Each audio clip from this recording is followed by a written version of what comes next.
ನೋಡಿ ಎಷ್ಟು ಚೆನ್ನಾಗಿ ಗ್ರೀನ್ ಕಲರ್ ಆಗಿ ಬಂದಿದೆ. ಚಪಾತಿಗೆ, ದೋಸೆಗೆ, ಅದರಲ್ಲೂ ನೀರು ದೋಸೆಗೆ ಅಂದ್ರೆ ತುಂಬಾ ಚೆನ್ನಾಗಿ ಸೂಟ್ ಆಗುತ್ತೆ ಇದಕ್ಕೆ ಪಾಲಕ್ ಚಿಕನ್ ಗ್ರೇವಿ. ಹಾಯ್, ನಮಸ್ಕಾರ ಕರ್ನಾಟಕ. ಇವತ್ತು ನಾನು ಪಾಲಕ್ ಚಿಕನ್ ಗ್ರೇವಿ ಮಾಡಬೇಕು ಅಂತ ಅನ್ಕೊಂಡಿದ್ದೀನಿ.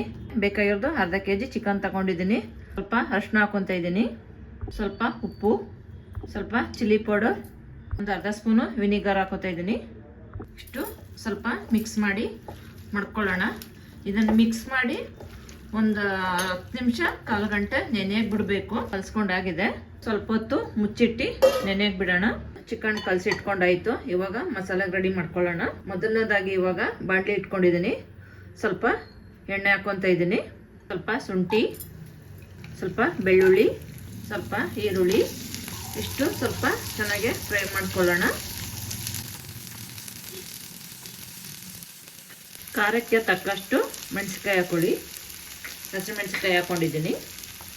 ಖಾರಕ್ಕೆ ಎಷ್ಟು ಬೇಕು ಅಷ್ಟು ಹಾಕೊಂಡ್ರೆ ಸಾಕು. ಸ್ವಲ್ಪ ಪುದೀನ, ಸ್ವಲ್ಪ ಕೊತ್ತಂಬರಿ ಸೊಪ್ಪು, ಪಾಲಕ್ ಸ್ವಲ್ಪ ಜಾಸ್ತಿನೇ ಬೇಕು. ಸ್ವಲ್ಪ ಪಾಲಕ್ ಸೊಪ್ಪು ಸ್ವಲ್ಪ ಜಾಸ್ತಿ ಹಾಕೊಳ್ಳಿ. ಪಾಲಕ್ಕು ಚಿಕನ್ ಗ್ರೇವಿ ಅಂತಂದರೆ ಪಾಲಕ್ ಸೊಪ್ಪೆ ಸ್ವಲ್ಪ ಜಾಸ್ತಿ ಬೇಕಾಗಿರೋದು. ಕೊತ್ತಂಬರಿ ಸೊಪ್ಪು, ಪುದೀನ ಸೊಪ್ಪು ಸ್ವಲ್ಪ ಹಾಕೊಂಡ್ರೆ ಸಾಕು.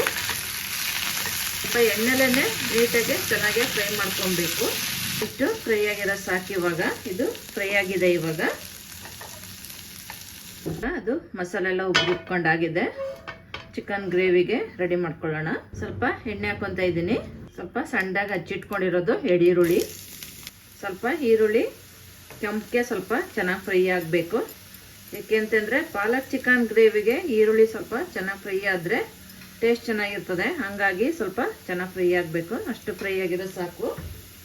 ಇದು ನಾವು ಆವಾಗಲೇ ಕಲಸಿ ಇಟ್ಕೊಂಡಿರೋ ಚಿಕನ್ನು. ಇದು ಸ್ವಲ್ಪ ದಮ್ ಕಟ್ಟಿ ಮುಚ್ಚಿ ಬೇಯಿಸ್ಕೊಳ್ಳೋಣ. ಇವಾಗ ಮಸಾಲೆಗೆ ಇದು ರುಬ್ಕೊಂಡಿದ್ದೀವಲ್ಲ ಅದು ರುಬ್ಕೊಳ್ಳೋಣ. ನಾನು ಇಲ್ಲಿ 1 ಸ್ಪೂನು ಗಸಗಸೆ ಹಾಕೊತ ಇದ್ದೀನಿ, 2 ಲವಂಗ, ಒಂದೇ ಒಂದು ಚಕ್ಕೆ ಹಾಕೊತ ಇದ್ದೀನಿ, ಸ್ವಲ್ಪ ನೀರು ಹಾಕೊತ ಇದ್ದೀನಿ.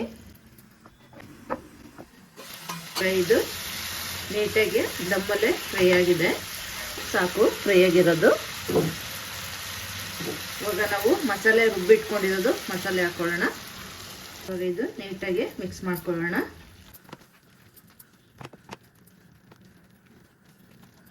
ಪಾಲಕ್ ಚಿಕನ್ ಗ್ರೇವಿಗೆ ಕಾಯಿ ಏನು ಹಾಕ್ಬಾರ್ದು, ತೆಂಗಿನಕಾಯಿ ಹಾಕಿದ್ರೆ ಚೆನ್ನಾಗಿರಲ್ಲ.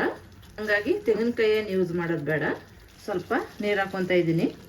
ಗೊಜ್ಜಿಗೆ ಎಷ್ಟು ಬೇಕು ಅಷ್ಟು ಮಾತ್ರ ನೀರು ಹಾಕೊಳ್ಳಿ. Chicken gravy ready. ನೋಡಿ ಎಷ್ಟು ಚೆನ್ನಾಗಿ ಗ್ರೀನ್ ಕಲರ್ ಆಗಿ ಬಂದಿದೆ. ಚಪಾತಿಗೆ, ದೋಸೆಗೆ, ಅದರಲ್ಲೂ ನೀರು ದೋಸೆಗೆ ಅಂದರೆ ತುಂಬ ಚೆನ್ನಾಗಿ ಸೂಟ್ ಆಗುತ್ತೆ ಇದಕ್ಕೆ ಪಾಲಕ್ ಚಿಕನ್ ಗ್ರೇವಿ.